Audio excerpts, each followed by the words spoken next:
is the last time you actually dug underneath the kitchen sink? Today, people, we are digging deep. In continuing with the organization of a functional kitchen, we feel the need to address under the sink. The chaos here will impact daily tasks. It is a priority to have a well thought out system in place. Is this what it looks like underneath your sink? This is about to get satisfyingly organized. And one of the first things we want to do is remove everything from underneath the sink. The things to consider are: 1, what should you store under the sink? 2, what items do you use most frequently in this part of your home? I live in what I would consider a flat. It's a 1-story. There are things that I frequently need and use in this part of the home that I don't in others. Those items are going to get the priority. Now, the biggest challenge here is to maximize the space for the items you use, as well as dealing with the immovable necessities in this area, such as the garbage disposal and the pipework. And of course, I'm going to pull out my little vacuum that I love to do some basic cleaning.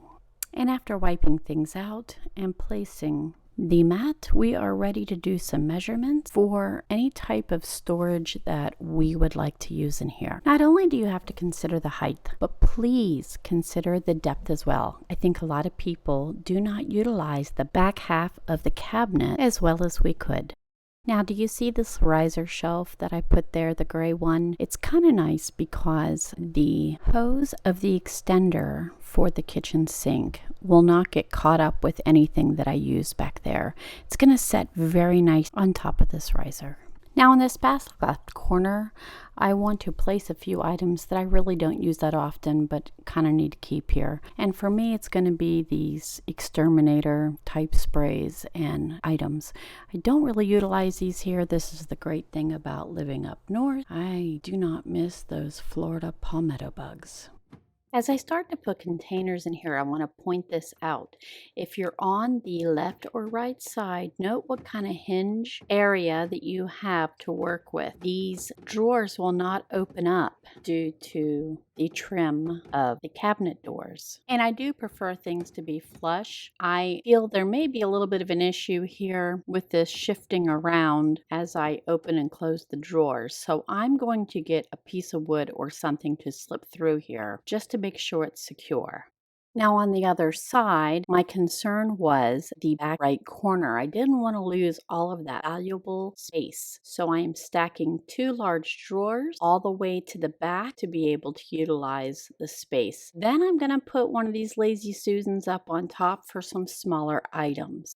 And this is going to work out perfectly as I have a medium drawer that's going to fit in between and slide all the way back to use that space. Now let's talk about what we're going to put in these drawers. The back drawer here is attachments for my steamer that I absolutely love, but have to walk all the way down to the other side of the house to get it just to use it. In the front is the attachments and the vacuum. Also note that these drawers have dividers. You can remove these dividers if you do not need them. They're working out really well for me. In the back of this other drawer, I've got some floral arranging items and supplies, some picks, some tape, some floral food, and also a little drop of bleach. I do that just for a couple drops in my floral water to help keep from bacteria growing so quickly. In the front section, I put an assortment of sponges, melamine sponges. I don't use a lot of sponges in the kitchen area, but just different tasks around the house. In this Lazy Susan, I'm going to place some smaller items I don't use as often, some scrubbers and scrapers. Oh, if I lose this reset wrench for this disposal, my husband will probably kill me. So I'm going to keep it down here. Love this. I'm going to link it below. It is a nice brush. These are rubber prongs that are good for like wine glasses, getting off lipstick, things like that. This flip in and out. You've got bristles on one side and the scrubber on the other. And occasionally I pull that out, use that for something that's a little difficult to clean.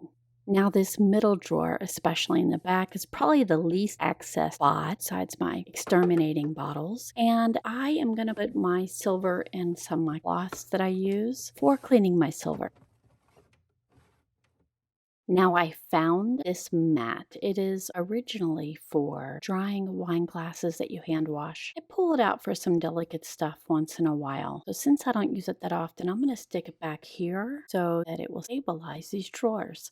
In the top drawer, I'm going to put some dusters. I need to get some refills there. And in the bottom, my dishwasher pods, which is perfect because my dishwasher is just to the left of this cabinet. Now, it's an overview, looking pretty good, and I think I've utilized most of the space back in the back. What do you think? So in the front is the more frequent items. I've got a Dollar Tree bin here that I've used to put in like a scrubber, some soap, and on the left side here with a few hooks, I've got bottle washers, straw washer, just something I can pick up really fast if I need it. In the middle of the bottom here is going to be my large jar of antiseptic wipes. I will link the video here for you as well on this if you are interested. This is something I started during COVID and now I use them all the time. Let's talk about labels. So these do sit at the sink, the hand and dish soap. One thing I would strongly suggest is to put these next to each other when you're applying them so you know they're going to be somewhat the same height because that could be a problem. Now, some of these bottles of my common items that I use, I did put the labels on. These are spray bottles, which are nice. So I filled them up with their respected liquids and put the sprayers on, got them wiped down, and put into the cupboard. Now, one of these bottles I accidentally overfilled, and the isopropyl alcohol got on the outside with this label. I'm kind of saving the label. I think it's going to dry okay on here, but I'm going to look for some waterproof labels on Etsy as I got these ones very inexpensive somewhere on sale. Now, the organization of the cupboard is done, and I think I've maximized most of the space, but the most important thing I forgot to tell you is this light that is up here. It's temporarily up here. Those tabs are there to pull it down. It's kind of like a command strip type of a temporary light. And you tap it to turn it on, tap, turn it off. Depending on your cupboard and where you can place this may be of benefit to you. It definitely helps show up some of those items that are in there that can hide. So here is the final product. And on that one open spot, it would be really easy just to put a set of paper towels. They are easy to grab. And the last thing here is this over the cupboard towel holder. I hope you found this to be of some benefit, and if you did, you may enjoy watching some of our other videos on kitchen organization. Have a great day.